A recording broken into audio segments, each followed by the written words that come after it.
Welcome to Thoughts on the Market. I'm Seth Carpenter, Morgan Stanley's Global Chief Economist. On this special episode of the podcast, we're going to continue our third roundtable discussion with Morgan Stanley's economists from around the world as we enter the fourth quarter of 2024. It's Tuesday, October 8th at 10 a.m. in New York. And 3 p.m. in London. All right, so yesterday we covered topics about central banks, inflation, reflation, deflation, China's stimulus policies, a whole set of things. But today, I really want to focus on the upcoming U.S. elections and some of the possible implications around the world. As of this recording, the race between Vice President Harris and former President Trump is essentially in a dead heat, and it's left policymakers and market participants with few clear signals about what policy is going to be going forward. One key policy lever is tariffs. And so, Diego, I'm going to come to you. What has the U.S. team said about tariffs and what it might mean for the U.S. economy? Yes, I think the three key policy levers to consider are tariffs, as you mentioned, Seth, immigration policy, and fiscal policy. Tariffs, in particular, are basically a presidential authority, so the outcome of the election is going to be very important there. Fiscal policy will depend not only on the White House, but also on the Congress, which most polls suggest that it will be split between the two parties. So we don't expect much there. And immigration policy is tricky because if you take a look at the data, immigration flows have been decreasing. And the key question here is whether the new policy is going to affect that already decreasing path. For tariffs, I know that we've published that there's both a boost to inflation that can come, but also a hit to economic growth, and that boost to inflation likely comes first. The logic is tariffs are taxes, and so they should be seen as a tax on consumption spending, but also on domestic capex spending and domestic manufacturing, because a lot of the imports that are under tariff are either capital goods or intermediate goods that go into manufacturing here in the U.S. Yeah, that's right. Of course, the details will matter a lot. So suffice it to say, there's a lot of uncertainty. Okay, no, that's fair. Chet, let me come back to you on this. This topic is particularly important for China's economy since the Trump campaign has pledged tariffs of up to 60% on China and then 10% globally, something that our public policy team believes could be a driver of a broader decoupling.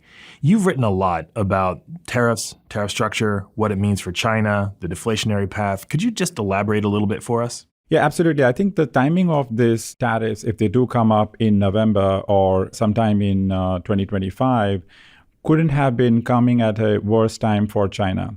As we've been discussing, China has already been going through this challenge of deflation, and tariffs essentially will mean additional deflationary pressures on China.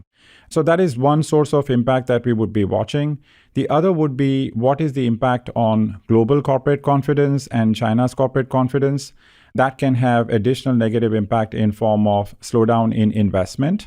And one other thing to keep in mind is that in 2018, 2019, China could respond in terms of fiscal and monetary easing and offset some of the downside that came from tariffs.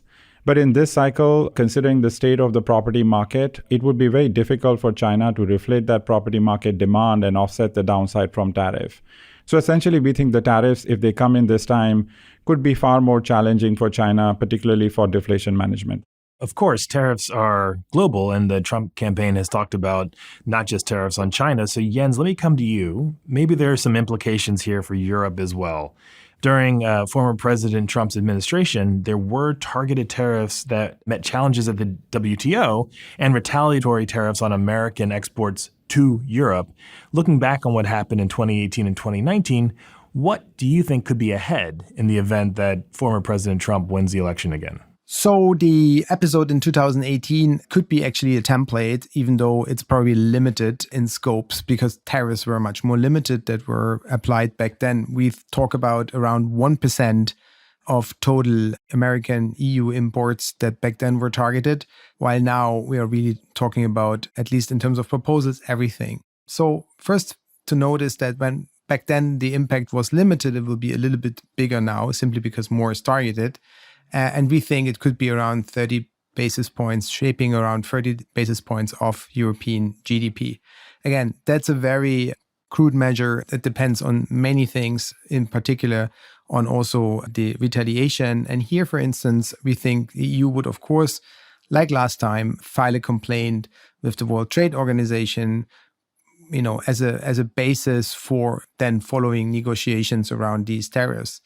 Then the EU would, of course, be looking into what type of tariffs it could put in terms of retaliation on US products entering the EU. And here we would observe first that a lot of that is actually oil, and it's unlikely that the EU would want to put tariffs on oil or more broadly energy goods, so also natural gas. Then that means we would look for the next product categories. But here I think it's not so clear. No single product category stands out. But what stands out is that the US has a surplus in services exports to the EU. And here the EU could, in theory at least, come up with a strategy to retaliate through services regulation. Again, that would need to be seen once we see these tariffs being implemented, but that certainly would be a road for the EU to take. Thanks, Jens. It makes a lot of sense. And gentlemen, I want to thank you all for a terrific discussion today. And thanks to our listeners. If you like Thoughts on the Market, please leave us a review wherever you listen to podcasts and share Thoughts on the Market with a friend or a colleague today. The preceding content is informational only and based on information available when created. It is not an offer or solicitation, nor is it tax or legal advice. It does not consider your financial circumstances and objectives and may not be suitable for you.